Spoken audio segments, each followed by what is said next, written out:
Mengapa orang sukar mengampuni? Mengapa orang sukar untuk mengampuni? Ada orang yang berkata, Pak, saya tahu bahwa firman suruh saya mengampuni. Saya mau mengampuni, tapi saya tidak bisa. Saya bukannya tidak mau, saya mau. Seandainya saya bisa, saya pasti mau mengampuni. Tapi kenyataannya saya tidak bisa. Saudara-saudara, banyak kita seperti itu. Kita tahu firman Tuhan, kita tahu teladan Tuhan Yesus, tapi masih sukar bagi kita mengampuni orang.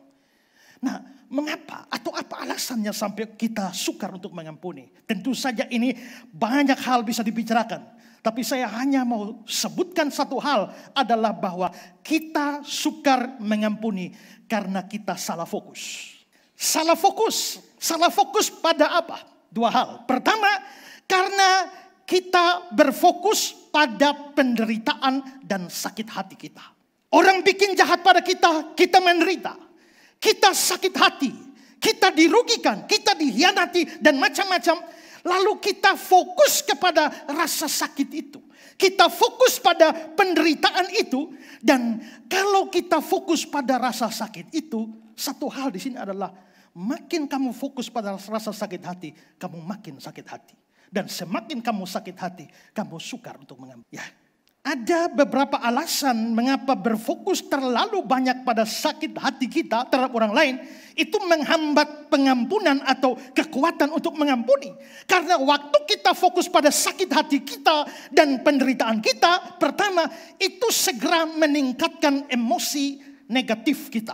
Ketika kita terus-menerus mengingat, merenungkan sakit hati kita, bahkan dalam tanda petik sampai menikmati sakit itu. Karena ada orang yang keliling ke seluruh pelosok ini hanya cerita tentang sakit hatinya. Mungkinkah dia sedang menikmati sakit hatinya? Pada saat orang fokus itu, maka dia cenderung untuk membuat emosi negatif seperti kemarahan, kebencian, dendam. Dan emosi ini meracuni pikiran dan membuat dia terjebak dalam satu siklus negatif yang sulit terpecahkan. Selanjutnya, itu akan mengganggu proses penyembuhan. Karena ketika sakit hati dan kebencian datang, kita seperti orang sakit. Dan pengampunan itu menyembuhkan. Tapi pada waktu kita fokus terus pada sakitnya, menderitanya,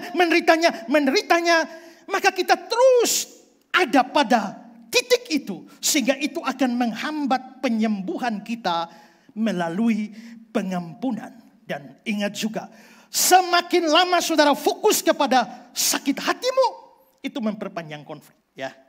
Fokus yang terlalu kuat pada sakit hati dapat memperpanjang konflik dengan orang lain.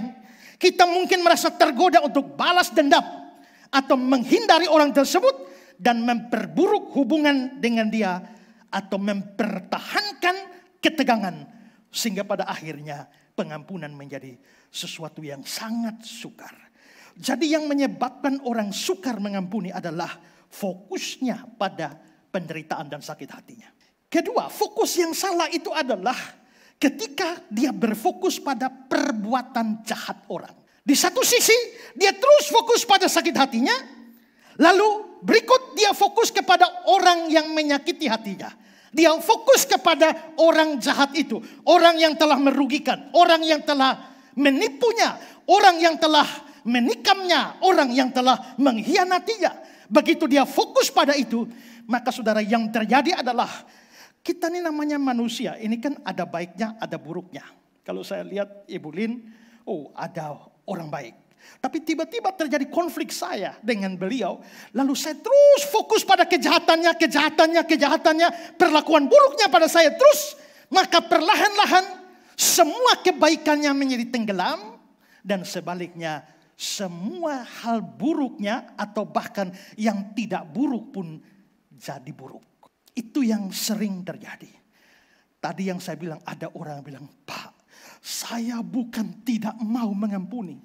Saya tidak bisa. Ibu sudah coba, saya sudah coba. Tapi waktu ingat mulutnya mertua. Aduh, tidak jadi. Kenapa? Karena dia fokus pada mulut mertua. Maka di sini kita bisa lihat bahwa ketika kita salah fokus pada penderitaan kita, pada sakit hati kita, pada kejahatan orang lain atau perbuatan baik orang lain, maka kita tidak bisa mengampuni. Nah, saudara, salah satu contoh pengampunan terbaik di dalam Alkitab selain dari Tuhan Yesus sendiri, ada contoh pengampunan dari Alkitab, yaitu yang dilakukan oleh Yusuf dalam cerita Perjanjian Lama. Kita tahu bahwa dia menderita dalam kurun waktu yang cukup panjang. Dia mulai mengalami penderitaan mulai umur 17 sampai umur 30. Penderitaan yang cukup panjang karena kejahatan saudara-saudaranya. Alkitab bercerita mereka iri hati dan selanjutnya berikhtiar untuk membunuh dia. Tapi selanjutnya membuang dia ke dalam lubang sumur, menjual dia pada pedagang-pedagang Midian, sampai akhirnya dia sampai di Mesir sebagai budak di rumah Potifar. Penderitaannya tidak selesai sampai di situ, bahwa ternyata di rumah Potifar dia difitnah oleh istri Potifar, dan itu menyebabkan dia menjadi penghuni dari penjara Mesir. Dan kita bisa lihat ini adalah kejahatan yang dia terima, penderitaan yang dia terima akibat perbuatan saudara-saudaranya. Tapi dalam kisah selanjutnya kita bisa lihat dia dengan mudah memberikan pengampunan kepada saudara-saudaranya. Dan saya yakin, biarpun tidak tercatat, saya yakin dari karakter Yusuf, dia pasti mengampuni istri Potifar yang telah memfitnah juga. Yusuf dengan mudah memberikan pengampunan kepada orang-orang jahat. Mengapa dia bisa mengampuni mereka? Ada banyak faktor tentunya. Tapi faktor penentunya itu adalah dia tidak fokus pikiran pertama, tidak fokus pada penderitaannya yang dari 17 sampai 30 tahun. Tidak. Juga dia tidak fokus pada kejahatan saudara-saudaranya yang lempar dia ke lubang sumur, iri hati, benci, jual dia. Dia tidak fokus kepada fitnah dari istri Potifar. Tidak. Karena itulah dia mudah untuk mengampuni. Untuk setiap saudara yang sampai hari ini belum bisa mengampuni orang lain, coba pikir, mungkinkah saudara terlalu fokus pada sakit hatimu, kerugianmu, penderitaanmu, dan juga pada kejahatan orang lain? Mungkinkah saudara masih terus mengingat kejahatan orang lain? Pikirkan, seandainya Tuhan terus mengingat kejahatan kita, tidak ada satu pun dari antara kita bisa tetap berdiri di hadapan Tuhan. Tidak. Maka mengapa orang sukar mengampuni? Salah fokus. Yayasan Karya Bakti Esra Soru atau disingkat KABES hadir sebagai wadah untuk memberitakan Injil dan melayani secara holistik. Yayasan ini didirikan oleh Pendeta Esra Alfred Soru di Kota Kupang, Nusa Tenggara Timur dan bergerak di bidang sosial dan keagamaan.